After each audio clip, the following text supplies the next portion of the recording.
এক নবীর সৈন্যবাহিনী যুদ্ধ শেষে সূর্যাস্তের আগে বিজয় অর্জন করতে চেয়েছিল, কিন্তু যুদ্ধ তখনও শেষ হয়নি।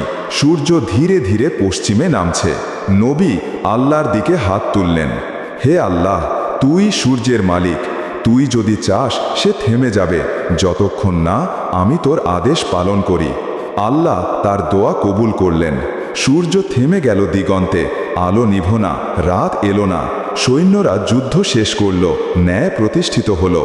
রাসূলুল্লাহ সাল্লাল্লাহু আলাইহি ওয়াসাল্লাম একবার বলেছেন, সূর্য কখনো থামেনি কারো জন্য, কেবল ইয়োশুয়া ইবনে নুন আলাইহিসসালামের জন্য থেমেছিল। সহিহ বুখারী। যে মানুষ আল্লাহর আদেশে চলে তার জন্য প্রকৃতির নিয়মও বদলে যায়, কারণ আল্লাহ সব কিছুর ওপর ক্ষমতাশালী।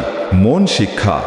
আল্লাহর পথে দাঁড়ানো মানুষের জন্য আকাশও বাধা হতে পারে না। যে আল্লাহর কাজে নিজেকে উৎসর্গ করে তার জন্য সূর্যও থেমে যেতে পারে। প্রসারণ শেষে বলি, ভাই ও বোনেরা, যদি এই গল্পটা আপনার হৃদয় ছুঁয়ে যায় তাহলে লাইক দিন, শেয়ার করুন আর সাবস্ক্রাইব করুন আমাদের ইসলামিক চ্যানেল, যাতে এমন অনুপ্রেরণামূলক ইসলামিক গল্প আপনি মিস না করেন। কবুল আল্লাহ আমাদের সবাইকে তার পথে দৃঢ় থাকার তৌফিক দিন। আমিন।